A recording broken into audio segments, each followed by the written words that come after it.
සම්මා සම්බුද්දස්ස නමෝ තස්ස භගවතු අරහතෝ සම්මා සම්බුද්දස්ස නමෝ තස්ස භගවතු අරහතෝ සම්මා සම්බුද්දස්ස බුද්ධං සරණං ගච්ඡාමි බුද්ධං සරණං ගච්ඡාමි ධම්මං සරණං ගච්ඡාමි ධම්මං සරණං ගච්ඡාමි සංඝං සරණං ගච්ඡාමි සංඝං සරණං ගච්ඡාමි ဒ ුතියම්පි බුද්ධං සරණං ගච්ඡාමි ဒ ුතියම්පි බුද්ධං සරණං ගච්ඡාමි ဒ ුතියම්පි ධම්මං සරණං ගච්ඡාමි ဒ ුතියම්පි ධම්මං සරණං ගච්ඡාමි ဒ ුතියම්පි සංඝං සරණං ගච්ඡාමි ဒ ුතියම්පි සංඝං සරණං ගච්ඡාමි တ ියම්පි බුද්ධං සරණං ගච්ඡාමි တ ියම්පි බුද්ධං සරණං ගච්ඡාමි တ ියම්පි ධම්මං සරණං ගච්ඡාමි တ ියම්පි ධම්මං සරණං ගච්ඡාමි တ ියම්පි සංඝං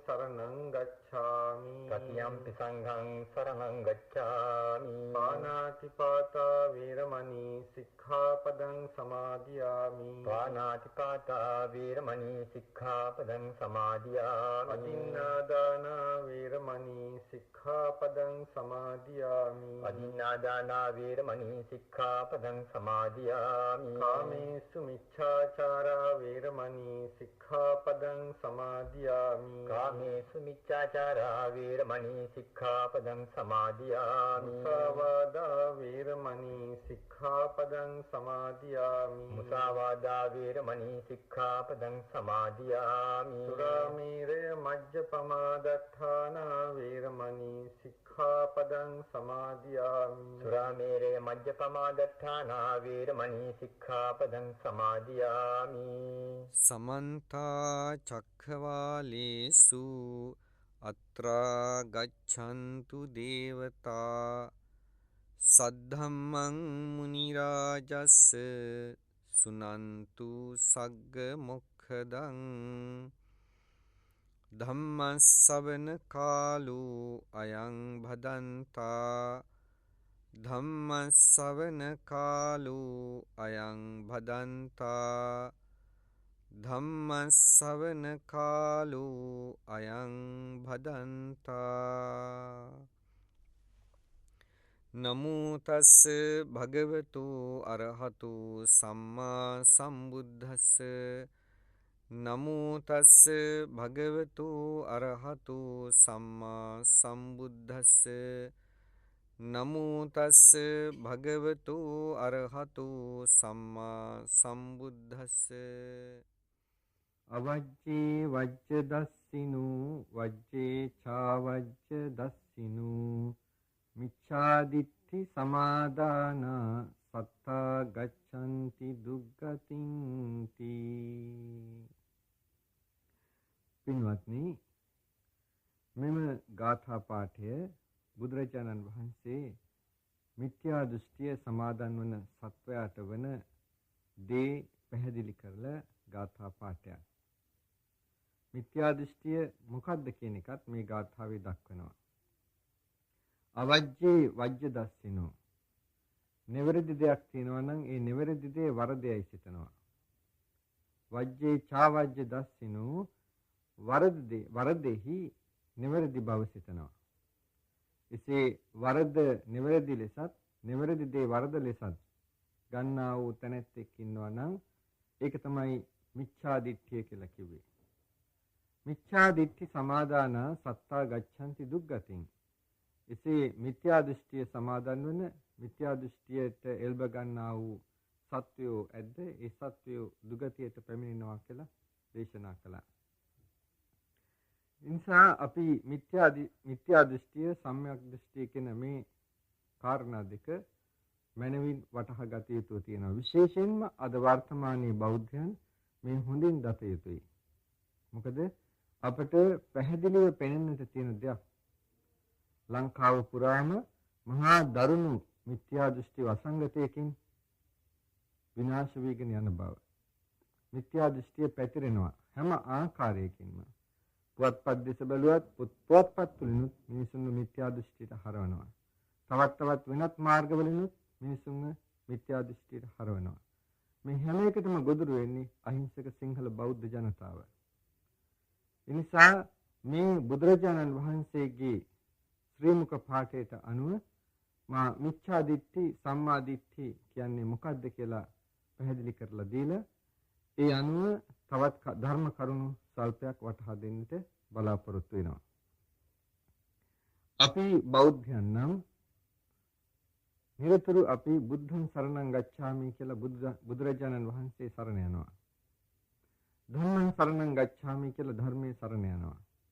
පින්වත්නි, උදේ හවස මෙසේ තෙරුවන් සරණ ගියත් අපිට දකින්නට තියෙන්නේ අපේ බෞද්ධ ජනතාවගෙන් 40ක්වත් බුදුදහමේ ආසන්නකවත් නැති බවයි. මා මේ කරුණ විග්‍රහ කරලා දෙනකොට මේ පින්නතුන්ට තේරෙවි මම කියන දේ සත්‍යයක්ද අසත්‍යයක්ද කියලා. යම් දවසක බෞද්ධයෙක් වශයෙන් තෙරුවන් සරණ ගිහිල්ලා බුද්ධං සරණං ගච්ඡාමි කියලා කිව්වනම් එකෙන් අදහස් කරන්නේ මම බුදුන් සරණ යනවා කියන දේම පමණක් නෙමෙයි මම ආර්ය අෂ්ටාංගික මාර්ගය පිළිගන්නවා කියන එකත් එහි ඇතුළත් වෙනවා. ඒකයි ධම්මං සරණං ගච්ඡාමි කියන දෙයින් තේරුම් ගන්නට ධම්මං සරණං ගච්ඡාමි කියලා කියන්නේ ආර්ය අෂ්ටාංගික මාර්ගය පිළිගත්තා විතරක් නෙමෙයි ආර්ය අෂ්ටාංගික මාර්ගය පිළිපදිනවා කියන එකත් එහි තියෙනවා. අරියටම මගේ පිළිපදිනවා කියන එකයි ධම්මං සරණං ගච්ඡාමි කියලා අදහස් කරන්නේ. මේ කාරණා දෙකට අනුව ඊගාවට සංඝං සරණං ගච්ඡාමි කියලා කියනවා. මොකද ධර්මයේ පිළිපැද්දනම් ඒ ධර්මයට අනුව පිළිපැදලා ප්‍රතිඵල ලැබපු ඇත්තන් ඉන්නට ඕනේ. ඒ ඇත්තන් තමයි ආර්ය සංඝයා කියන්නේ. අපිට ඒ ආර්ය සංඝයා සාක්‍යයක්. ඒ අනුව තමයි අපි මේ ගමන ඉදිරියට යන්නේ. වෙනවත්නි සමහර විට සමහර දෙනා කියන දෙයක් තියෙනවා. බොහෝ වෙලාවට අප අහලා තියෙනවා මේ බුදුරජාණන් වහන්සේට වැඳුම් පිදුම් කළ වැඩක් නැහැ. බුදුරජාණන් වහන්සේ පිරිනිවන් පාලා කියලා. ඒ නිසා ජීවත් වන දෙවියන්ට වගේ ඇත්තන්ට දේවාවතාරවලට নমස්කාර කිරීමෙන් වැඳුම් පිදුම් කිරීමෙන් ඊට වැඩි ප්‍රතිඵල ලබන්නට පුළුවන් කියන මිත්‍යා දෘෂ්ටියක් සමහර උගතුන් යයි කියන පිරිසක් විසින් පතුරවා හරින බව මම හිතනවා කාටත් රහසක් නෙවෙයි. මේකෙන් හැමදෙනාම තේරුම් ගන්න ඕන දෙයක් තමයි බුදුරජාණන් වහන්සේ ලංකාවට වැඩම කරන මිහිඳු මහ රහතන් වහන්සේ ලංකාවට වැඩම කරන විටත් බුදුරජාණන් වහන්සේ පිරිනිවන් පාලා අවුරුදු 236ක් ගත වෙලා. බුදුරජාණන් වහන්සේ පිරිනිවන් පාලා අවුරුදු 236ක් ගත වුණත් එදා වාසය කරපු ශ්‍රී ලාංකික ජනතාවට බුදුදහම නිෂ්ඵල දෙයක් වුණේ නැහැ. අප්‍රමාණ රහතන් වහන්සේලා ඒ බුදුරජාණන් වහන්සේගේ දහම අනුව කටයුතු කළා මේ බුදුදහමේ ප්‍රතිඵල ලැබුවා. මෙලොව වශයෙන්ුත් පරලොව වශයෙන්ුත් දෙකෙන්ම ප්‍රතිඵල ලැබුවා. අපි අපේ රට පිළිබඳව වර්ණනා කරනවා නම් මහා සෞභාග්‍යමත් අතීතයක් ගැන අපි කතා කරනවා නම් අපි කතා කරන්නේ පින්වත්නි අපේ බෞද්ධයන් ඒ බුදුරජාණන් වහන්සේගේ ධර්මයට අනුව පිළිපැදපු කාල සීමා තුලයි. අනුරාධපුර යුගය ගැන තමයි අපිට කතා කරන්න සිද්ධ වෙන්නේ. එහෙම කතා කරනකොට ඉන්නහිට බලන්න පොළොන්නරු යුගයට පැමිණිච්ච අවස්ථාවේ ඉඳන් මොකද අපිට උනේ කියලා. මෙසේ පරිහානියට පත්වන්නට හේතුව වෙන දෙයක් නෙමෙයි දවසින් දවස මිත්‍යා දෘෂ්ටියට නැඹුරු වෙලා බුදුරජාණන් වහන්සේගේ ධර්ම මාර්ගයෙන් පිටපැනීම බව අමතක කරන්නට එපා. අද අපි ඉන්නේ 21 වෙනි සතවර්ෂයට ආසන්න වෙමින් ඔන්න මෙන්න තිබියදී අපි ඉන්නේ. නිසා අපිට හිතන්නට දේවල් තියෙනවා. ලෝකය ගැන හිතන්නට ඕනේ. ලෝකේ කොහාටද යන්නේ කියලා අපි හිතන්නට ඕනේ. අපි බොහොම විමසිල්ලෙන් යුක්තව ලෝකයේ දෙස බලන්නට ලෝකයා මිසදිටු අතහරින අවස්ථාවක අපි තව තවත් මිසදිටු වලට ගැලෙනවා. සමහර ඇත්තන් ලෝකයේ තමන්ගේ තියෙන දර්ශනවල වැරදි බව වටහා ගනිමින් සත්‍ය දර්ශන පසුපස එනවා. බලන්න පින්වත්නි සමහරක් වෙලාවට අපේ බෞද්ධයන් නිකන් ලාභ සත්කාර තමන්ගේ යම් යම් පෞද්ගලික අපේක්ෂාවන් සඳහා බුදුදහම වෙනස් කරනවා. නමුත් ලෝකයේ සමහර ඥානවන්තයන් බුදුදහම වැළඳ ගන්නවා. බුදුදහම වැළඳ ගන්න ඒ ඇත්තන්ට බුදුදහමෙන් මොනවාක්වත් නෑ ලාභ සත්කාර. ඒ ඇත්තන් බුදුදහමේ හරය තේරුම් අරගෙනයි ඒ ඇත්තෝ බුදුදහම වැළඳගන්නේ. ඒ වැළඳගත්තාම ඒ ඇත්තන් හොඳ බෞද්ධයන් වෙනවා. මොකද ධර්මයේ දැනගෙන මේ ධර්මයේ ශාන්තිය අවශ්‍ය නිසායි ඒ ඇත්තන් වැළඳගන්නේ. අපිට උත්පත්තියෙන් ලැබිලා තියෙනවා. අපිට ලේබල් එකක් වැදිලා තියෙනවා අපි බුද්ධ ආගමයි කියලා. නමුත් අපි බුදුදහම දන්නවද? මොකද්ද බුදුදහමේ දන්නේ? පින්වත්නි සමහරක් වෙලාවට අහන ප්‍රශ්න දිහා බලනකොටත් කරන කියන දේවල් දිහා බලනකොටත් හොඳටම පැහැදිලි දෙයක් තමයි අපේ බෞද්ධයන්ගෙන් 90%කටත් වඩා බුදුදහම කියන්නේ මොකද්ද කියන එකවත් තේරුම් අරගෙන නැති බව. එනිසාම කියන්නේ බුදුදහම මෙලොවට වැඩක් නැහැ පරලොවට තියෙන්නේ කියලා. ධර්ම ගැන බුදුරජාණන් වහන්සේ දේශනා කළේ ධර්මයේ ගුණ කියනකොට සම්දිත්තිකෝ අයං ධම්මෝ අකාලිකෝ ඒහිපස්සිකෝ ඕපනයිකෝ බලන්න සම්දිත්තිකෝ අයං ධම්මෝ මේ ධර්ම සාන්දෘෂ්ටිකයි. සාන්දෘෂ්ටිකයි කියන්නේ ditta ධම්ම වේදනීයයි. මේ ආත්ම භාවයේදීම මේ විපාක ලබන්නට පුළුවන්. මේ අනුසස් ලබන්නට පුළුවන්. අකාලිකෝ මෙරිලා ලබනවා කියන එකක් නැහැ මේක. කාලයකට තල්ලු කරන්නේ නැහැ ධර්මයේ අනුසස් ලැබීම. මේ ප්‍රතිපදාවේ ප්‍රතිඵල ගැනීම කාලයකට තල්ලු කරන්නේ නැහැ. මේක අකාලිකයි. පටන් ගත්තේ යම් වෙලාවකද හරියට පටන් ගත්ත නම් පටන් ගත්ත වෙලාවේ ඉඳන් මේකේ අනුසස් තියෙනවා. එහි පස්සිකෝ කියලා ගුණයකුත් තියෙන බව දන්නවනේ. එහි පස්සිකෝ කියන්නේ ඒව බලව කියලා ආරාධනා කරනවා. එන්න බලන්න කියලා ආරාධනා කරනවා. පින්වත්නි මේ ධර්මයේ අනුසස් මෙලව ලබන්න බැරි නම් කොහොමද අපි එන්න බලන්නට කියලා යමකට ආරාධනා කරන්නේ? ඇත්තයි අප දකින්නේ නැහැ ප්‍රතිඵල ලැබෙනවා. බොහෝ විට සමාජ සිල් ගන්නවත් දහස් ගණන් සිල් ගන්නවා සංඝික දාන අනන්ත ප්‍රමාණ දෙනවා නොඑක් අන්දමේ පින්කම් කරනවා. නමුත් බුදුරජාණන් වහන්සේ දේශනා කළ අනුසස් පිළිබඳව තියෙනවා සැකයක් මේව ලැබෙනවද කියන එක. බුදුරජාණන් වහන්සේ දේශනා කළේ ලැබෙනවා කියලායි. නමුත් ලැබෙන්නේ නැත්නම් කොතනද වරද? ප්‍රධාන වරද පින්වත්නි දෘෂ්ටිය වරද්දා ගැනීමයි. අපි කුසල් මුවාවෙන් අද බොහෝ විට කරන්නේ අකුසල. බුදුරජාණන් වහන්සේ කුසලයේ අකුසලයේ හොඳට පැහැදිලි කරා. ලෝභෝ භික්ඛවේ නිදානං කම්මානං සමුදය යනාදී වශයෙන් දේශනා කළා. යම් භික්ඛවේ ලෝභපකතං කම්මං ලෝභජං ලෝභ සමුදයං යනාදී වශයෙන් ප්‍රකාශ කරනවා. ලෝභ, ද්වේෂ, මෝහ හේතු කොටගෙන යම් කර්මයක් කරනවා නම් ඒ කර්මය අකුසල්. ඒ කර්මයේ විපාක දුක් විපාකයි. ඒ වගේම අලෝභ, අද්වේෂ, අමෝහ හේතු කොටගෙන යම් කර්ම කරනවා නම් ඒ කර්මය විපාක ගෙන දෙනවා. ඒක තමයි කුසල කර්මය කිව්වේ. ඒ නිසා පින්වත්නි තීරණය කරන්න එපා යම් කරන ක්‍රියාව දෙස බලලා මේක කුසල කර්මයක්ද මේක අකුසල කර්මයක්ද කියලා. බොහෝ විට කර්මය ගැන කතා කරන ආගම් තියෙනවා. දැන් අපි හිතමු හින්දු ධර්මයක් කර්මය ගැන කතා කරනවා. ඒ වගේම සායි බබාත් කර්මය ගැන කතා කරනවා. ඒ ඇත්තන් කියනවා මේ විදිහට කර්මය විග්‍රහ කරලා තියෙනවා කියලා. අප දැක්කා එක්තරා සුදු ජාතිකයෙක් ලියලා තියෙන පොතක කර්මය ගැන විග්‍රහ කරලා තිබුණා සායි බබා ගැන බොහොම පැහැදිලා. ඒ ඇත්තා මෙන්න මේ විදිහටයි ඒ කර්මය විග්‍රහ කළේ. බලන්න මේක හරිද කියලා. පිළිගන්නවා අපි සංසාරේ එන ගමනක මේ එක අවස්ථාවක් කියලා. ඒ සසර එන ගමනේ අපි හොඳත් කරනවා නරකත් කරනවා. හොඳ කර්මවල විපාක ලැබෙනකොට සැපයි. නරක කර්මවල විපාක ලැබෙනකොට දුකයි.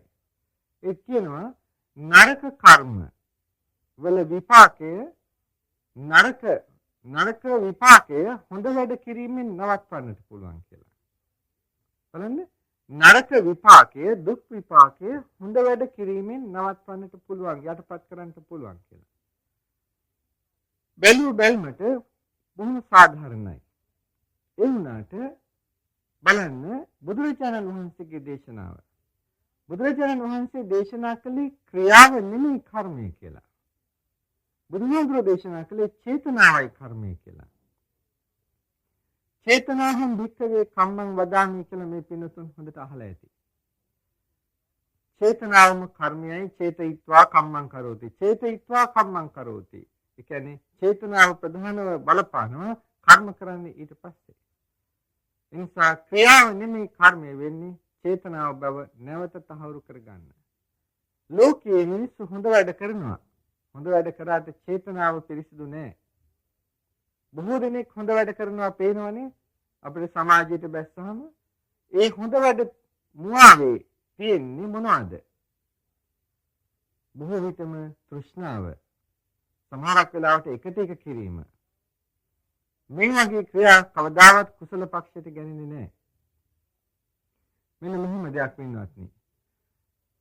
අපිට මේ ගැන කතා කරන්න වෙලා තියෙනවා. මොකද අපි භික්ෂුන් වහන්සේලා වශයෙන් බුදුදහමට විපතක් වෙනවා නම් ඒ ගැන කතා කරන්න ඕනේ. අපි අහිංසක බෞද්ධයන් අපි ආරක්ෂා කර ගන්න ඕනේ. අපි භික්ෂුන් වහන්සේලා වශයෙන් අපේ ජනතාව බෞද්ධ ජනතාව විනාශ වෙලා යද්දී අන්ධයන් ගොළුන් බිහිරන්සේ හකුලාගෙන සිටිනවා නම් ඒක මහා පෞකාරකමක්. ඒක ශාසනය විනාශයට ඉඩ දීලා තමන් අහක බලාගත්තා වෙනවා. නිසා පින්වත්නි අපට අයිතියක් තියෙනවා අපේ බෞද්ධ ජනතාව නමග යනකොට යම් යම් කරුණු උඩ ඒවා හඳුන්ලා දෙන්නට. සමහර කලාවට සමහර දෙනා කියනවා අපි සායි බබාට බනිනවා කියලා නැත්නම් දෙවියන්ට බනිනවා කියලා. මම ඒ අත්ංගෙන් අහන්න කැමති කොයි වෙලාවෙද මොනවා කියලාද අපි බැනලා තියෙන්නේ. එහෙම නෙමෙයි පින්වත්නි එහෙම හිතන්නට එපා. මේ කා කෙරෙහිවත් ද්වේෂයෙන්වත් නැත්නම් කවුරුත් කාටවත් යහපතක් වෙනවට අකමැති නිසාවත් නෙමෙයි මේ කියන්නේ. අපි කැමති දායකයන්ට යහපතක් වෙනවා නම් දායකයන්ට සහනයක් සැලසෙනවා නම් අපි කැමති. නමුත් අප දන්නවා බුදුරජාණන් වහන්සේගේ ධර්මයට අනුව නම් මේ යන ගමනේ කිසි සහනයක් කිසි යහපතක් නැහැ කියලා. ඉතින් ඒ නිසා අපේ බෞද්ධයන්ව අපි ආරක්ෂා කරගන්න ඕනේ. ඒ උඩ තමයි අපි සමහර කරට කරුණ වටහලා දෙන්නේ. මේ කරුණ වටහා දීමක්. නිසා මේ ධර්ම දේශනාව අහන මේ පින්නතුන්ගෙන් ඉතාම කරුණාවෙන් ඉල්ලා සිටින්නේ තමන්ගේ ඔළුවේ තියෙන දෘෂ්ටි පොඩ්ඩක් අයින් කරගන්නට. ඔය එල්ලිලා ඉන්න දේවල් පොඩ්ඩක් අයින් කරගන්න. මං කියන දෙයට එල්ලෙන්නත් එපා. මං කියන්නේ නෑ මා කියන දේම ඔයත් පිළිගන්නට ඕනේ කියලා. ඔයත් හිතාගෙන ඉන්න දේ පිළිබඳව පොඩ්ඩක් මධ්‍යස්ත වෙන්නට. බුදුරජාණන් වහන්සේ දේශනා කරන්නේ පින්වත්නි මේ පින්තුන් අහලා තියෙනවානේ කාලාම සූත්‍ර වගේ සූත්‍ර. මේ සූත්‍රවල දේශනා කරනවා පරම්පරාවේ අවුරුදු දහස් ගණන් තිස්සේ ක්‍රියා කරගෙන ආවා වුණත් ඒවා එකපාරට පිළිගන්න එපා. ඒවා ප්‍රතික්ෂේප කරන්නත් එපා. ඒ වගේම බොහෝ මහා උගතෙක් කිව්වා කියලා නැත්නම් මහා පඬිතෙක් කියලා කිව්වා නැත්නම් බොහොම වයසට ගිය කෙනෙක් කිව්වා කියලා ගිහියෙක් හෝ වේවා පැවිද්දෙක් හෝ වේවා මේ කවුරු කිව්වත් පිළිගන්නට එපා එකපාරට. ඒ වගේම ප්‍රතික්ෂේප කරන්නත් එපා. බුදුරජාණන් වහන්සේ එතනදී කල යුත්තේ කුමක්ද කියලා හොඳට පැහැදිලි කරලා තියෙනවා. මේ පිළිතුන්ගේ කාගෙන් ඇහුවත් බුදුරජාණන් වහන්සේ දේශනා කළ ධර්ම මොකක්ද කියලා. අපේ පිළිතුන් කියාවි බුදුහාමුදුරන්ගේ ධර්ම චතුරාර්ය සත්‍යයයි කියලා. අන්න ධර්ම ඒකයි. ඒ චතුරාර්ය සත්‍ය අවබෝධය සඳහා ආයුතු පාරක් පෙන්වනවා. ඒ ආර්ය ශ්‍රාණික මාර්ගය තුළින් ලෝභ, ද්වේෂ, මෝහ දුරු කිරීමයි. යම්කිසි ඒ කියන දේ යම්කිසි කෙනෙක් කියනවා නම් යම් දෙයක් ඒ කියන දේ මේ චතුරාර්ය සත්‍ය ධර්මය හා සසඳා බලන්නට. මේ පින්තුන්ට හොඳ බුද්ධියක් තියෙනවා. කවුරුත් දන්නවා දුක, දුකට හේතුව, දුකින් මිදීමේ මාර්ගය කියන මේ චතුරාර්ය සත්‍යය. ඉතින් මේක හරි සංසන්දනය කරලා බලන්න. බලන්න කියන කරන දේවල් ඒ දුකින් මිදීමේ මාර්ගයට වැටෙනවද නැත්නම් ලෝභ, ද්වේෂ, මෝහ දුරු කිරීමේ මාර්ගයට වැටෙනවද කියලා. ලෝභ, ද්වේෂ, මෝහ දුරු කිරීමේ මාර්ගයට වැටෙන්නේ නැත්නම් චතුරාර්ය සත්‍ය ධර්මය හා සැසඳෙන්නේ නැත්නම් ඒක බුදුරජාණන් වහන්සේ දේශනා කරපු දෙයක් කියලා හිතන්නට එපා. එනිසා ඒක ප්‍රතික්ෂේප කරන්න. මේ පින්නතුන් මා කියන දේ පිළිගත යුත්තේ ඒ ආකාරයෙන්මයි. මම දැන් පිළිගත යුතු ආකාරය පෙන්වුවා. ඒ නිසා මා දේශනා කරන්නේ බුදුරජාණන් වහන්සේගේ ධර්මයට අනුව මේ පින්තුන් සිහිනුවණින් විමසන්නට. දැන් අපිට ඒ කර්ම විභාගයේදී නැවත මම ඒ මාතෘකාවට එනවා. මෙන්න මෙහිම අවස්ථාවක් ගැන අපිට එක සදහවතෙක් කිව්වා. ඇවිල්ලා කියනවා ස්වාමීනි මේ ඔබ වහන්සේ ධර්ම දේශනා කරනවා අපි හොඳට අහලා තියෙනවා. ඒ වුණාට මේ සායි බාබා පිළිබඳව ඒ කියන ක්‍රමය හොඳ නැහැ. මොකද බොහෝ දිනාට යහපතක් වෙලා තියෙනවා කියලා. ඉතින් මං හිතුවා මොකෙන්ද? නෑ සමහර දෙනා බුද්ධ ආගමේ ඉන්නකොට ඉස්සර හොඳ වැඩ කරේ නැහැ. දැන් ඒ ඇදහිීමට ගියාට පස්සේ හොඳ වැඩ කරන්න පටන් අරන් තියෙනවා කියලා. පින්වත්නි බලන්න දැන හෝ නොදැන හෝ බුදුරජාණන් වහන්සේට කරපු අපහාසය. කාගේ වරදද? බුද්ධ ආගමේ හිටියයි කියලා බුදුදහම දැනගෙන හිටියේ නැහැ. අම්මගෙන් තාත්තගෙන් සීල් එකක් ගහගත්ත මම බුද්ධ ආගමේ කියලා බුද්ධ ආගමට අනුව කටයුතු කරේ නැහැ. ඒ නිසා විපතට පැමිණලා හරි කරදරයට හරි වැටුණා. වැටුණාට පස්සේ වෙනත් තැනකට ගිහිල්ලා කියනවා එතකොට මම බුද්ධ ආගමේ හිටපුවාම මට සැනසෙල්ලක් ලැබුණේ නැහැ. දැන් මට සැනසෙල්ලක් ලැබුණා කියලා. එතනදී අපි ඒ තැනැත්තියගෙන් ඇහුවා හොඳයි ඒ ගියේ මොකටද? මේ සැනසෙල්ලක් ලැබෙන්නට. ඒ ඇත්තන්ට යහපත සඳහා. හොඳයි දැන් එහෙනම් ඒ ඇත්තෝ කරුණාව මෛත්‍රිය ආදී දේවල් දිනු කරනවා නම් කරුණාවෙන් කටයුතු කරනවලු මෛත්‍රියෙන් කටයුතු කරනවලු. දැන් මේ කරුණාවෙන් මෛත්‍රියෙන් කටයුතු කරන්නේ මොකටද? පින්වත්නි බලන්න හොඳට විමසලා මේක ඇත්තද නැත්තද කියලා. ඒ කටයුතු කිරීම තමන්ගේ පෞද්ගලික ලාභ අපේක්ෂාවෙන් නෙමෙයිද ඒ කරුණාව ඒ මෛත්‍රිය. බුදුරජාණන් වහන්සේ කරුණා මෛත්‍රිය වඩන්නේ කියලා දේශනා කළේ තමන්ගේ ආධ්‍යාත්මය පිරිසිදු කරගන්නට මිසක් තමන්ගේ ලාභ සත්කාර අපේක්ෂාවෙන් කරුණා මෛත්‍රිය වඩන්න කියලා දේශනාවක් නැහැ බුදුදහමේ. ඒ වගේම අපි සම්‍යක් දෘෂ්ටිකයන් වශයෙන් කටයුතු කරද්දී ඒ සම්මා දිට්ඨිය මිච්ඡා දිට්ඨිය මොකද්ද කියන එක තේරුම් ගත යුතු නිසා මම තවදුරටත් ඒ පහදලා දෙනවා. බුදුරජාණන් වහන්සේ මහා චත්තාරීසක සූත්‍ර විග්‍රහයේහි මේ සම්මා දිට්ඨිය ආර්ය සම්මා දිට්ඨිය වශයෙන් ඒ වගේම ලෝකීය සම්මා දිට්ඨිය නැත්නම් ලෝකීය සම්මා දිට්ඨි ලෝකෝත්තර සම්මා දිට්ඨි වශයෙන් දැක්වුවා. ඒ ලෝකෝත්තර සම්මා දිට්ඨිය පිළිබඳව කියනවා ඒක අනාශ්‍රවයි. ලෝකීය සම්මා දිට්ඨිය සාස්ත්‍රවයි ආශ්‍රව සහිතයි. එයි ලෝකෝත්තර සම්මා දිට්ඨිය අනාශ්‍රවයි කියලා කිව්වේ. පින්වත්නි ලෝකෝත්තර සම්මා දිට්ඨිය කියන එක සෝවාන් මාර්ගයට පැමිණිච්ච තැන් සිතන් පවතින එකක්. දුකට හේතුව දුකින් මිදීමේ මාර්ගය පිළිබඳව අවබෝධ ඥානයයි. ඒක සාමාන්‍ය කෙනෙකුට නැහැ. ඒක මාර්ගඵල අධිගමනය කළ තැනැත්තාටයි පවතින්නේ. ඇයි එහෙම කිව්වේ?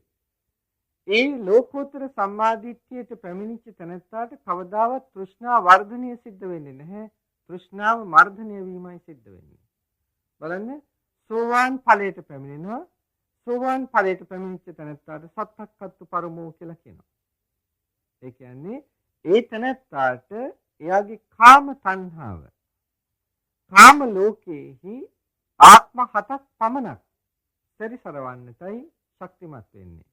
ඒ තරමට එයාගේ කාම තණ්හාව දුර්වල වෙනවා. එයා ආපස්සට එන්නේ නැහැ සෝවාන් වෙච්ච කෙනා. ඉදිරියටමයි යන්නේ. ඒ නිසා සකදාගාමී වෙනවා. එතකොට කාම තණ්හාව බලවත් වෙන්නේ මේ කාම ලෝකයට එක සැරයක් ගෙන්නන්නට විතරයි. ආයිත් පස්සට එන්නේ නැහැ ඉස්සරහටම යන්නේ. අනාගාමී වෙනවා. ආයි කාම ලෝකයට ගේන්නෙම නැහැ. රූප අරූප තණ්හා තියෙන නිසා බඹලුන් බඹලුවට ගොස් හෝ යම් තැනකදී එයත්න් සකල ක්ලේශයන් ප්‍රහීන කරනවා. ඒකයි ලෝකෝත්තර සම්මාදිට්ඨියේදී ලෝකෝත්තර මාර්ගයේදී ආර්ය අෂ්ටාංගික මාර්ගයේදී ඒ මග අනාශ්‍රවයි කියලා දේශනා කරේ. ඒ වගේම ලෞකික සම්මාදිට්ඨියකුත් තියෙනවා. ඒ ලෝකෝත්තර සම්මාදිට්ඨිය නැත්නම් ලෝකෝත්තර ආර්ය අෂ්ටාංගික මාර්ගයේ තිබුණේ නැති වුණා.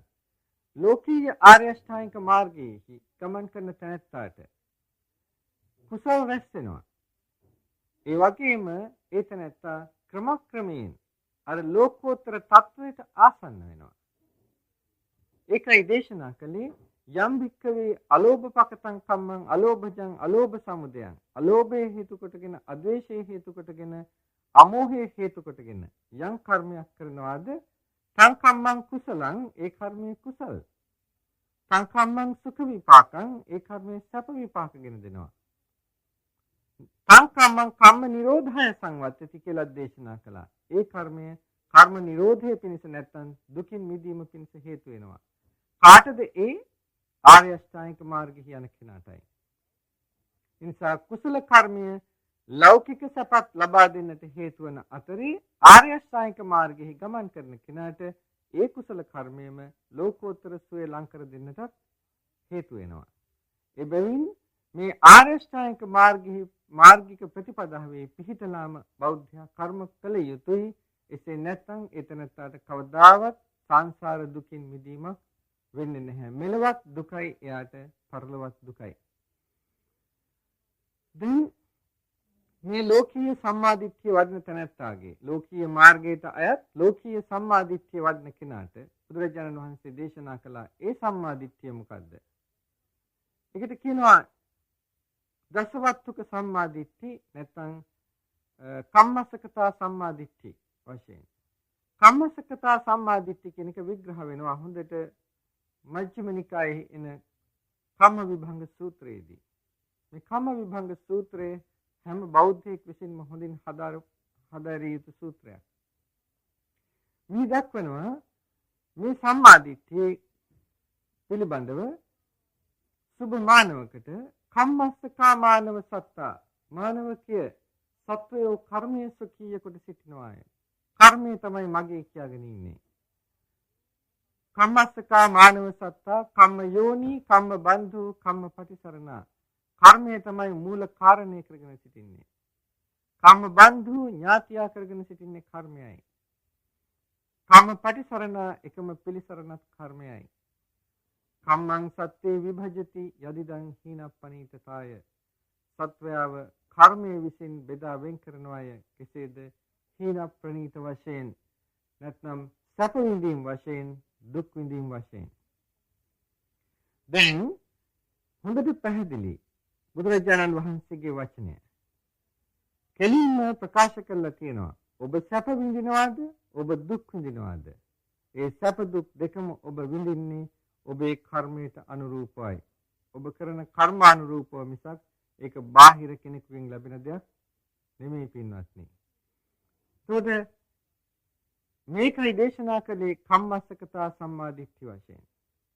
එහෙනම් යම් කිසි කෙනෙක් මේ අනුව හිතන්නට ඔබ හිතනවා නම් ඔබෙන් බාහිර වූ යම් කිසි බලවේගයකින් දිව්‍යමය හෝ වේවා මනුෂ්‍යමය හෝ වේවා මොන විදිහේ ආකාරයකින් හෝ ඔබට සැප ලබන්න පුළුවන් කියලා දුක් නම් කවුරුත් කැමති නැහැනේ.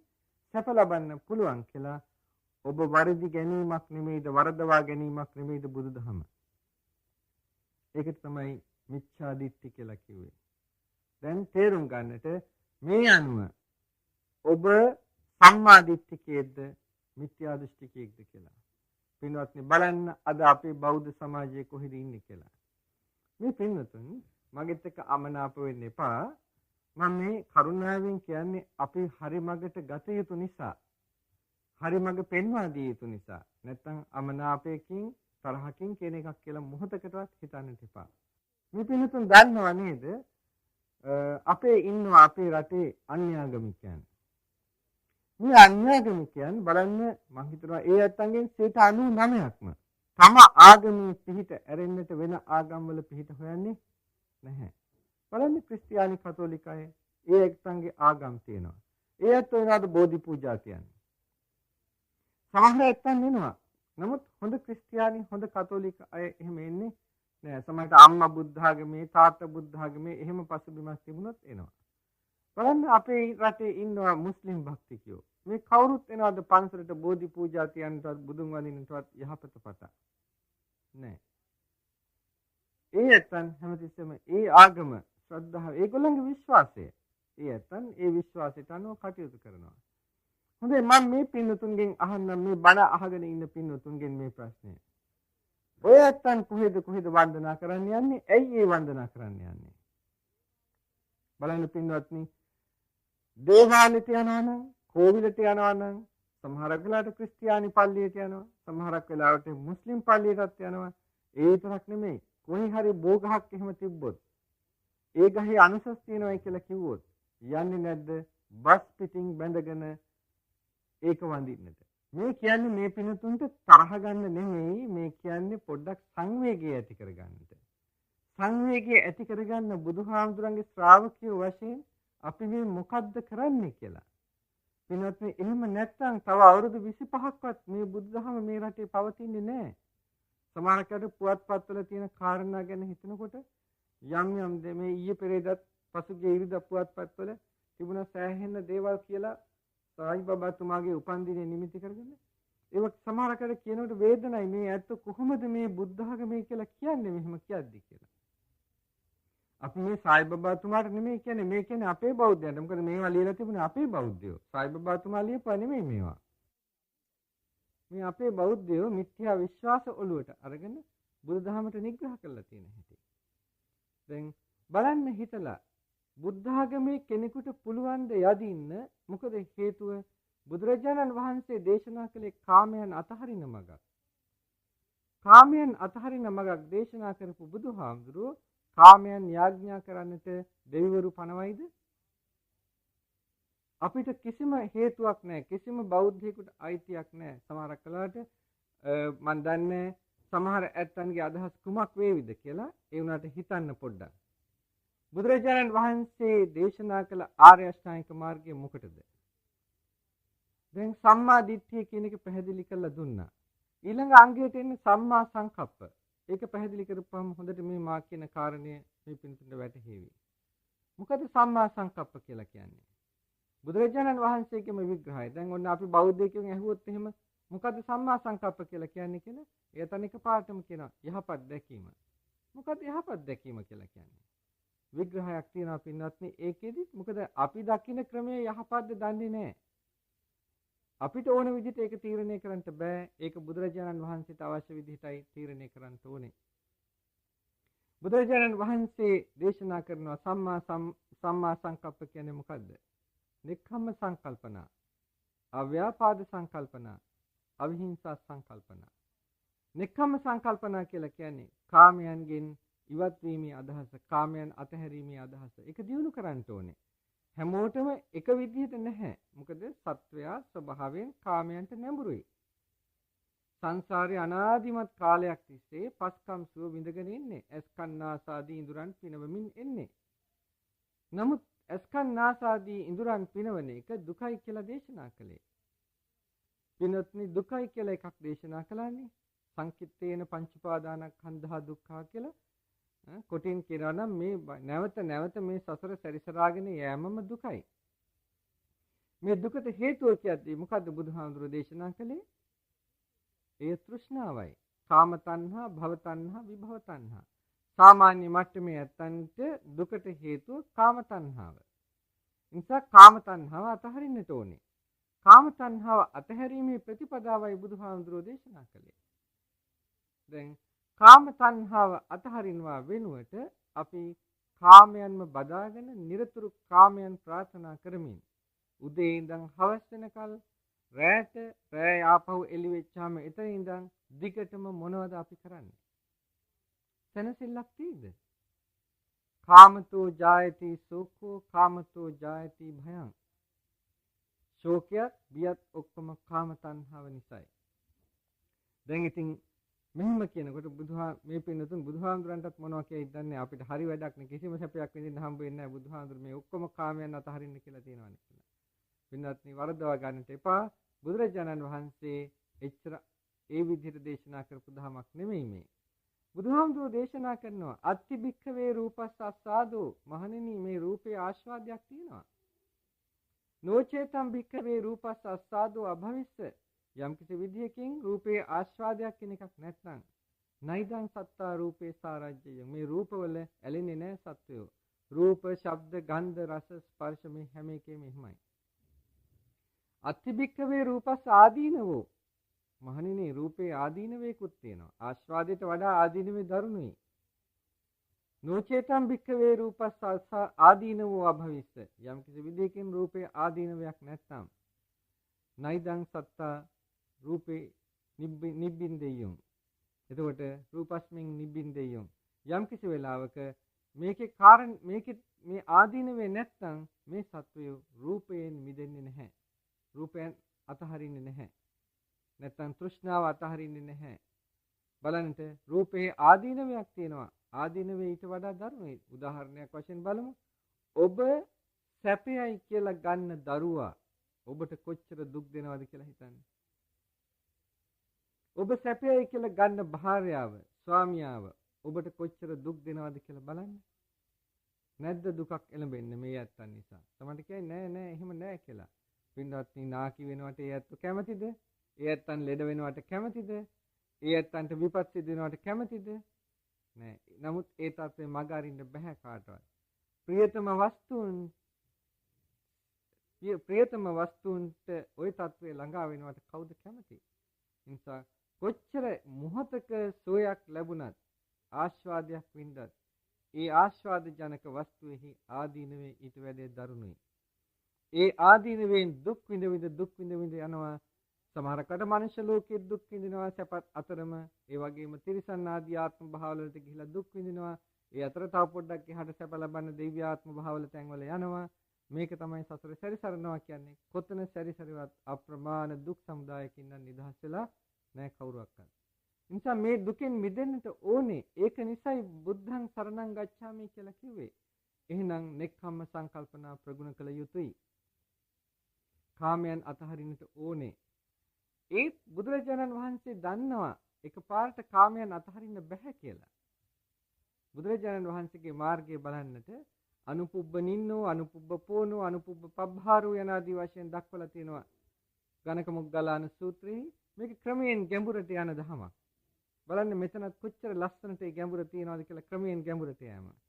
බුදුරජාණන් වහන්සේ ඉස්සෙල්ලාම දේශනා කළේ ගිහියාගේ ගිහි ප්‍රතිපදාව වශයෙන් පංචශීල ප්‍රතිපදාව. මේ පංචශීල ප්‍රතිපදාව ගැන හිතන්නට. පංචශීල රැකලා කිසි කෙනෙකුට අයහපතක් වෙන්නේ නැහැ, යහපතක්ම වෙනවා.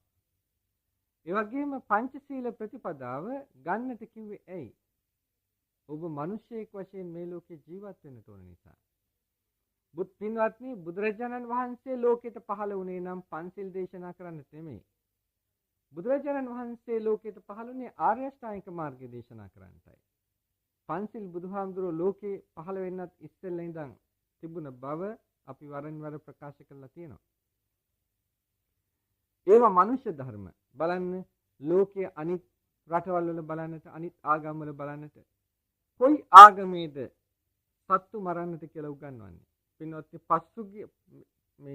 පසු භාගයේදී සමහර ආගම්වල සතුන් මැරීම අනුමත වුණත් ඒ ආගම්වල මූලික අවස්ථාවට යනකොට ඔය කිසිම ආගමක සත්ව හිංසාව අනුමත කළා නැහැ. ආගම් ශාස්ත්‍රවරයෙක් කියන්නේ ඥානවන්තයෙක්. ආගම් ශාස්ත්‍රවරයෙක් හොඳටම දන්නවා මේ ලෝකේ පහළ වෙන සත්වයෙක් ඉන්නවා නම් ඒ සත්වයාට ජීවත් වීමේ අයිතිය තියෙනවා කියලා. නිසා කියන්න බෑ කිසිම ආගම් ශාස්ත්‍රවරයෙක් අන්සතෙකුගේ ජීවිතය තොර කරන්නට අනුබල දෙනවා කියලා. ඒ වගේම දැනගන්නට අනිත් සිල්පද හතර දිහා බලන්න ලෝකේ හැමතැනම ඒ හතර තහනම් කරන්නට බෑ. ඒවා මිනිස්යන් විසින් නොකළ යුතු දහම් හැටියට අනුමතයි. නමුත් අපි පොඩ්ඩක් අපේ ජීවිතවලට හැරෙමු. බින්වත්නි මෙන්න මේක මතක් කරලා දෙන්නට ඕනේ මේ අවස්ථාවේදී මට මනසට ආවා පන්සිල් ගැන කතා කරනකොට මේක මතක් කරලා දෙනවා. මොකද අපේ බෞද්ධයන් පත් වෙමින් පවතින විනාශයෙන් ගලවා ගත යුතු නිසාමයි මේක කියන්නේ. සමහර සුළු ජාතීන් අපේ රටේ බොහොම ඉක්මනින් දියුණු වෙනවා.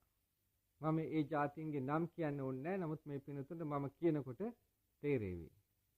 ඒ ජාතීන් එසේ දියුණු වෙනකොට අපි ඒ අත්තන් කෙරෙහි ඊර්ෂ්‍යාවෙන්, ද්වේෂයෙන් කටයුතු කරන්නට පෙළඹෙනවා. සමහරව එහෙම කරන්නේ නැහැ. නමුත් බොහෝ දෙනා ඒක කරනවා. ඒ ගැන පෙන්නලා කතා කරන විලාසයෙන්ම පේනවා කොහොමද කතා කරන්නේ කියලා. ඇයි අපි එහෙම කරන්නේ?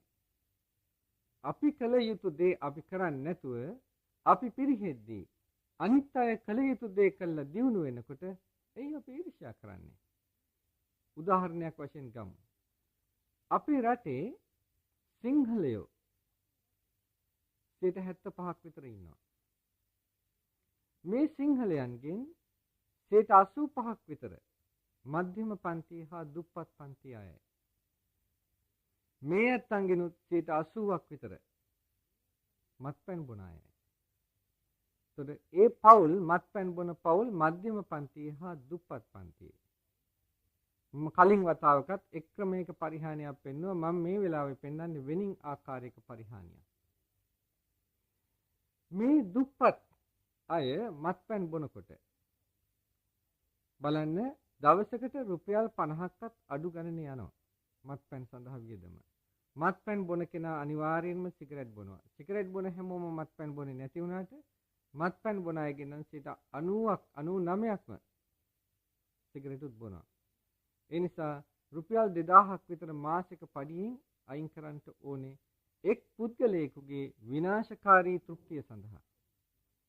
බලන්න ඒ ගෙදර දරුවෝ දෙන්නෙක් ඉන්නවනම් භාර්යාව ඉන්නවනම් මේ පුද්ගලයා එක්කලා 4 දෙනෙක් නම් කොහොමද ඒ ගෙදර රුපියල් 3000කින් කටයුතු කරන්නේ? මොකද අපි දැනගෙන තියෙනවා, සොයාගෙන තියෙනවා ওই මධ්‍යම පන්තියේ පවුලක නැත්තම් කෙනෙකුගේ රැකියාවක් කරනකොට එයාට රුපියල් 4000ත් 5000ත් අතරේ තමයි පඩියක් හම්බ වෙන්නේ. පොඩ්ඩක් එහාට මෙහාට වේවි. නිකන් හිතන්න මේ විනාශය. ඒතර දැන් සමහර ආගම් තියෙනවා. ඒ ආගම් වල මත්පැන් බීම සම්පූර්ණයෙන් තහනම් දඬුවම් කරනවා. අපේ දඬුවම් කරන්නේ නැහැ. එපා කියලා තියෙනවා බෞද්ධයාට. ආදීනව දැනගෙන අතාරින්නට. දඬුවම් කිරීමක් නැහැ. නමුත් සමහර ආගම් ආගමේ නීතියනොත් රාජ්‍ය නීතියනොත් මත්පැන් බීම තහනම්. ඒ අතරත් සුළු දෙනෙක් ඒවා ඉන්නවා මත්පැන් බොන ඇත්තෝ. නමුත් බහුතර ජනතාව බොන්නේ නැහැ. බලන්න පින්නත් නිකන් හිතලා මත්පැන් නොබන කෙනාට පාප මිත්‍රයෝ නැහැ. මත්පැන් නොබන කෙනාට භෝග විනාශ මුකක් නැහැ. ඒ නිසා තමයන් උපයන ධනය ඉතුරු වෙනවා. ඒත් නිකන් ඉන්නේ නැහැ. ඒ ධනය දානවා ව්‍යාපාරවල. දාපුවම ඒ ඇත්තන් දිනෙන් දින දියුණු වෙනවා. නමුත් අපි මොකද කරන්නේ? අපේ 60-70ක් විතර වෙන බෞද්ධ ජනතාව මොකද කරන්නේ? මේ ඇත්තන්ගෙන් 60-70ක්ම සිංහල බෞද්ධ ජනතාව. මේ බෞද්ධ ජනතාව මොකද කරන්නේ? අපේ තාත්තලා මොකද කරන්නේ කියලා හිතන්න කල්පනා කරලා. ඒ ඇත්තන් නිරතුරු බොනවා. බලන්නට සමහරක් වෙලාවට පහුගිය දවස්වල අපි දැක්කා යනකොට ටිකක් බලනවා ওই වාහනවල යනකොට එහෙම පේනවා මැච් එකක් ගහනවා ටීවී එකේ බලාගෙන බෝතල් තියාගෙන hina වෙවි කෑග් ගහ දරුවොත් එක්කලා නටන විකාරය බලන්න කරන විකාරය බලන්න මොන හානියක්ද කියලා කාටද මේ පින්වත්නි දැනගන්නට යම්කිසි පියෙක් ඒ විදිහට මත්පැන් බොනවා නම් ඒ පියා ಜಾති ද්‍රෝහියෙක් හිතන්න එපා දොස් කියනවා කියලා මේක නවත්තන්නට වහාම නැත්තම් ඔබ කරන්නේ ඔබගේ ජාතියත් වනසනවා ඔබගේ දරු පරපුරත් වනසනවා බලන්න මේක වෙන්නේ නැද්ද කියලා. ඔබේ විනාශය ඒ විදිහට වෙනකොට ඔබේ ධන විනාශයක් එහෙම වෙනකොට ඔබේ දරුවන්ට අතරමඟදී අධ්‍යාපනය නවත්තන්න සිද්ධ වෙනවා. මොකද දරුවෝ වැඩෙනකොට වියදම් කරන්න බෑ ඒගොල්ලන්ට අධ්‍යාපනය නවත්තලා ඒගොල්ලන්ට රැකියාවල් හොයාගන්න සිද්ධ වෙනවා. එතකොට කවුද උගතුන්ගෙන් හිස් වෙන්නේ මොන සමාජයේද? කාටද පරිහානිය? ඊගාවට දරුවන් ලෙඩ වෙනවා. වෙනත් අංශවල හානිය අප්‍රමාණයි. ඊගාවට තවත් දෙයක්. බලන්න මෙන්න මේක වෙන්නේ නැද්ද අද කරන්නේ නැද්ද කියලා අපේ සිංහල බෞද්ධයෝ මේ දේ කරන්නේත් වැඩිපුර. ආර්ථිකය හොඳ නැහැ කියලා දරුවන් හදන්නේ නැහැ. දරුවන් එක්කෙනෙක් නැත්තම් දෙන්නෙක් හදනවා. ඒකට අනිත් ජාතිකයන් Tamanට ඕන තරම් දරුවෝ හදනවා. ඊගාවට අනාගතේ මොකද්ද වෙන්නේ කියලා හිතන්න. ඔබ හදන දරුවෙක් දෙන්නෙක් ඉන්නවා නම් ඒ දරුවාට දෙන්නට අනාගතේ යන කලදසාව මොකද්ද කියලා හොඳට කල්පනා කරලා බලන්නට. එයි මේ අසාරේ සාරමතිනෝ අසාර දෙයක්ම සාරයයි ලෙස ගැනීම නිසා තමයි මේ දේ සිද්ධ වෙලා තියෙන්නේ. ඒ නිසා පින්වත්නි අප මේ පින්තුන්ගෙන් මේක ආයාචනයක් අපේ බෞද්ධයන්ට. මේ විනාශය නවත්තන්නට අදිෂ්ඨාන කරන්නට. ඒ වගේම පින්වත්නි තවත් ආයාචනයක් අපි දකින දෙයක් අපි බණකට ගියත් හුඟක් වෙලාවට අපි දකින්නේ පිරිමි යම්කිසි හීන මානයකින් පෙළෙමින් ධර්ම ශ්‍රවණයක් කරන්නේ නැහැ බොහෝ පිරිමින් ඒ වගේම විහෙර විහාරවල තියෙන පින්කම් වලටත් බොහෝ විට සහභාගී වෙන්නේ කාන්තාවෝ. බලන්න සිල් ගත්තොත් කී දෙනාද ඉන්නේ කියලා. පිරිමින්ගේ තියෙනවා බොහෝ විට එවැනි හීනමානයක්. මේක කුමක් නිසා ඇති වුණාද දන්නේ නැහැ. මං ඉතින් වැඩි හිටියන්ට කියන්න මට තේරෙන්නේ නැහැ. නමුත් මම මේ බණ අහගෙන ඉන්න අපේ තරුණ තරුණියන් දෙපක්ෂයට මේ කියනවා. අපේ සහෝදර සහෝදරියන්ට මේ කියන්නේ. අම්මලා තාත්තලාට කියන්නේ තරුණ අම්මලා තාත්තලා ඉන්නවා. වයසක ඇත්තොත් වේවා. පොඩ්ඩක් කල්පනා කරලා එළියට බහින්න. පිරිමි ඇත්තන් එළියට බහින්නේ නැත්නම් ආගමික ශක්තියක් නැති වෙනවා, ජාතික ශක්තියක් නැති වෙනවා. ඒ ආගම දුෂ්චරිතයෙන් පිරීලා ඒ ආගම වෙනසෙන ආගමක් බවට පත් වෙනවා. මොකද තමන්ගේ යහපත් ප්‍රතිපදාව දරන්නේ නැතුව තමන් අයින් වෙලා ඉන්නකොට දුෂ්චරිතේ නැඹුරු වෙන අවස්ථාව හුඟක් වැඩි. ඒ නිසා ජාතික වශයෙන් උත් ආධ්‍යාත්මික වශයෙන් උත් හැම ආකාරයකින්ම පරිහානිය සිද්ධ වෙනවා. විශේෂයෙන්ම අපේ තරුණ දූ දරුවන් හිතන්න. ඔය ඇත්තන්ගෙත් සමහරක් වෙලාවට ඔය එක එක්කෙනාගේ දෘෂ්ටි කර ගහගෙන අමුතු දර්ශන තියෙනවා. ওই දෘෂ්ටි වලට ඉස්සෙල්ලා බුද්ධාගම කියන්නේ මොකක්ද කියන එක ඉගෙන ගන්න. ඉගෙනගෙන ওই දෘෂ්ටිත් ඉගෙන ගන්න. එතකොට තේරෙවි බුදුදහමත් මේ දහමත් අතර තියෙන වෙනස මොකක්ද කියලා. අපේ දූ දරුවන්ටත් මේ ආයතන නැවතවරක් ওই දෘෂ්ටි අතහැරලා බුදුදහම ඉගෙනගෙන ඉස්සරහට එන්න. ඒත් පින්වත් මේකට බාධාවක් තියෙනවා. මේ බාධාව බොහෝම දරුණු දෙයක්. මේක මහා විනාශකාරී දෙයක්. අද බොහෝ විට අපි දකිනවා අපේ ගුරුවරුන් විසින් අපේ දරු කැල විනාශ කරන හැටි.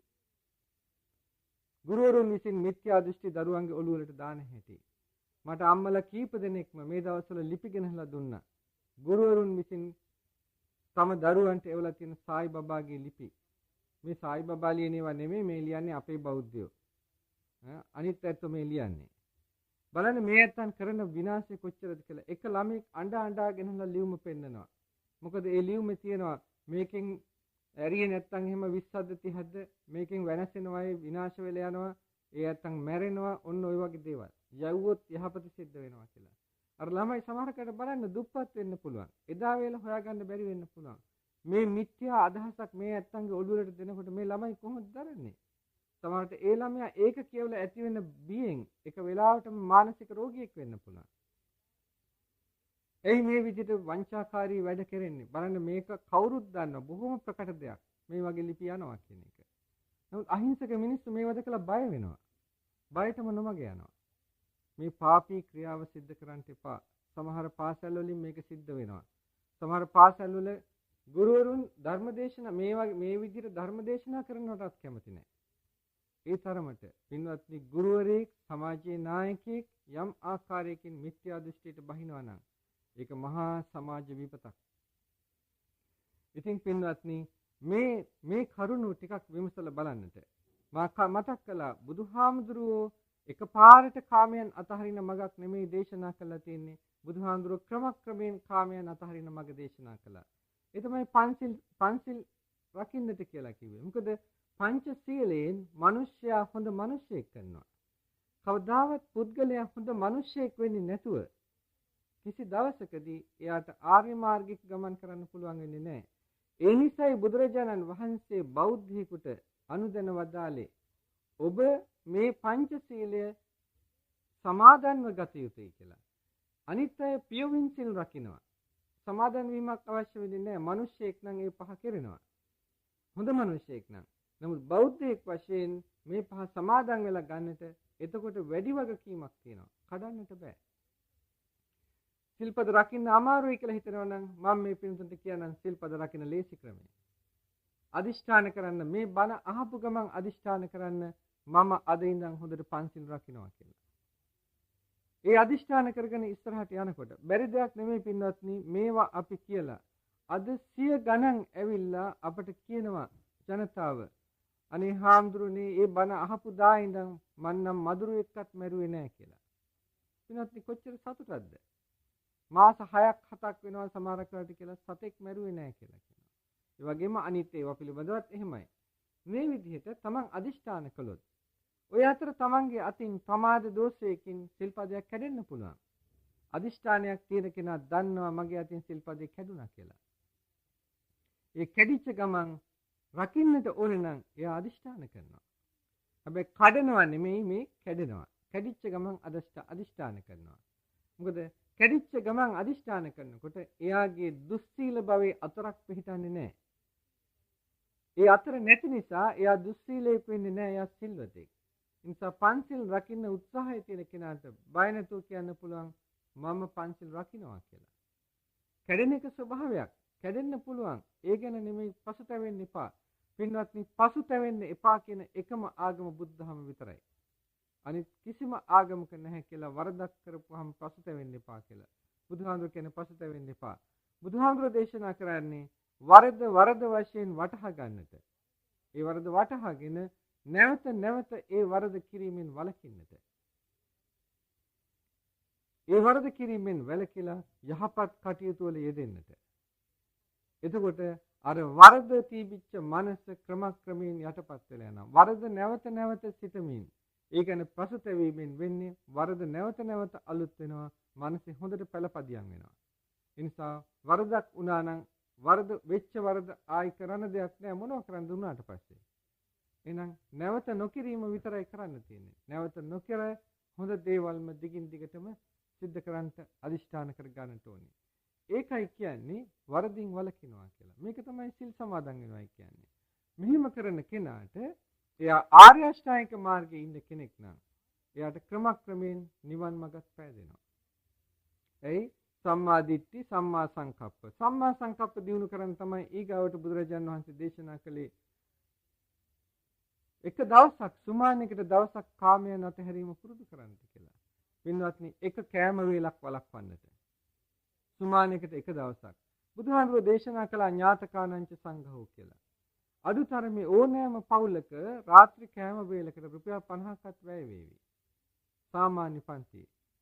ඒතකොට රුපියල් 50යි කියන්නේ මාසෙට රුපියල් 200ක්. අහිංසකයෙකුට උදව්වක් කරන්නට. ඒ වගේම තමන්ගේ ඥාතීන් ඉන්නවා දුප්පත් අය. කොච්චර පොසත් පවුල්වල උනත් දුප්පත් අය ඉන්නවා. ඒ ඥාති වර්ගයට උදව් කරන්න. මේ කාමයන් අතහැරීමක්. එක වේලක් නොකා ඉන්නවා කියන්නේ සුමානයකට එක දවසක රාත්‍රී වේලක් නොකා ඉන්නවා කියලා කියන්නේ තමන් දිව පාලනය කළා. ඒ වගේම විශේෂයෙන් අවශ්‍යයි බ්‍රහ්මචාරී වීම. ඕනෑම පවුලකට ස්වාමි භාර්යාවන්ට පුළුවන් එක දවසක් අදිෂ්ඨාන කළා බ්‍රහ්මචාරීව ජීවත් වෙන්නට. පන්සලට ගියේ නැති වුණත් දැන් කියන්න පුළුවන් අපිට සතර පොයේ නිවාඩු නැහැ කියලා. නිවාඩු නැති වුණත් මේක සතර පොයට පොයේ දවසම තෝරන්න ඕනෙත් නැහැ. එක දවසකට සුමානි කරන්න. අනිත් පොහේදා පන්සලකට යන්න, පෙහෙවස් සමාදන් වෙන්න, එතන මනස හැදෙන තැන. ඒක තමයි නිවන් මඟ. ඒ අතර පංචකාමයන් අකැප නැහැ පින්වත්නි. පංචකාමයන් කැපයි. පංචකාමයන් කැපයි ගිහියාට. නමුත් අනුන්ට දුක්, තමන්ගේ සැපය අනුන්ට දුක පිණිස නොවිය යුතුයි. නමුත් පින්වත්නි, කවදාවත් කිසිම දෙවියෙකුට යාඥා කළවත් නැත්නම් වෙනත් භජන් තියෙන තැනකට වගේ තැනකට ගිහිලා යාඥා කළවත් කිසි දවසක Tamanට කම්සුව ලබන්න බෑ. මොකක්වත් ආරක්ෂාවක් පිළිටන්නේත් නැහැ. තියෙන ආරක්ෂාවක් නැති වෙනවා. මොකද හේතුව පින්වත්නි, මුලින් මතක් කළා අපි කර්මය දායාදේ කොටගෙනයි සිටින්නේ කියලා. මේ ටික මතක් කරනවා කෙටියෙන්.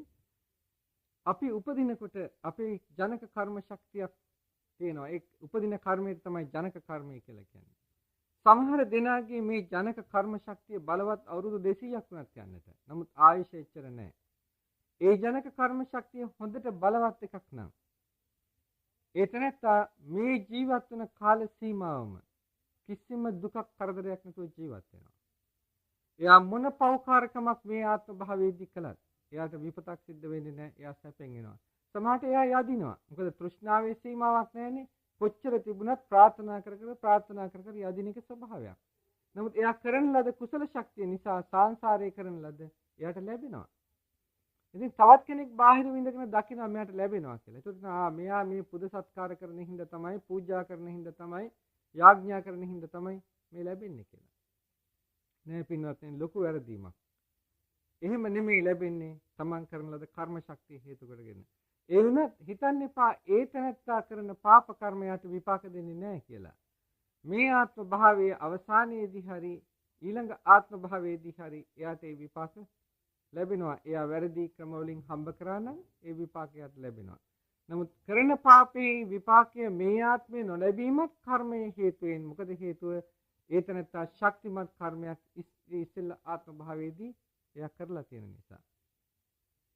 ඒ වගේම හැමෝටම එවැනි කර්ම ශක්තිය නැහැ. සමහර දෙනාගේ කර්ම ශක්තිය දුර්වලයි ජනක කර්මය. ඒ ජනක කර්මයේ දුර්වල ඇත්තන් සමහරකට කාලයක් පෝසත් වෙනවා, කාලයක් දුප්පත් වෙනවා. නමුත් ඒ ඇත්තන්ටත් තියෙනවා අපි කාටත් තියෙනවා ප්‍රවෘත්ති විපාක දෙන කර්ම. ඒ කර්ම අතර තියෙන උපස්තම්භක කර්ම තියෙනවා, උපපීඩක කර්ම තියෙනවා. නමුත් අපට උපපීඩක නෙමෙයි අපට අවශ්‍ය වෙන උපස්තම්භක කර්ම. අපි රැස් කරන්න ඕනේ කුසල කර්ම. අපේ ජනක කර්ම ශක්තිය දුර්වල එකක් නම් අපි කරන උපස්තම්භක කර්ම වලින් කුසල ශක්තියින් වලින් අපිට ඒ උපස්තම්භක කර්ම ශක්තිය දියුණු කරලා අර ජනක කර්ම ශක්තිය තහවුරු කරන්න පුළුවන්. එතකොට එසේ ජනක කර්ම ශක්තිය තහවුරු වීම කියලා කියන්නේ තමන් කුසල දියුණු කරනවා, කුසල් ශක්තිය වඩනවා මෙතන. මෙසේ කුසල් වඩනකොට අකුසල ශක්තියින් යටපත් වෙනවා. අකුසල ශක්තියින් යටපත් වෙනකොට කුසල් ශක්තියින්ම ඉස්මතු වෙලා තමන්ට සහනය සැනසෙල්ල ලැබෙනවා. ඒ වගේම පින්වත්නි දැනගන්නට මෙන්න මේ උදාහරණයක් මම පෙන්වන්නම් මේ පින්නතුන්ට. ඔය පින්නතුන් ඔය එදෙමි කොහේ හරි යනකොට දකිවි තමන්ට අවශ්‍ය වටිනා පැල ඇටියක්. මේ පැල ඇටියේ වල් පඳුරු ඇස්සේ තියෙන්නේ. මොකද කරන්නේ? වල් පඳුරු ටික ඉවත් කරලා තමන්ට අවශ්‍ය පැල ඇටියට පෝෂණය කරනවා.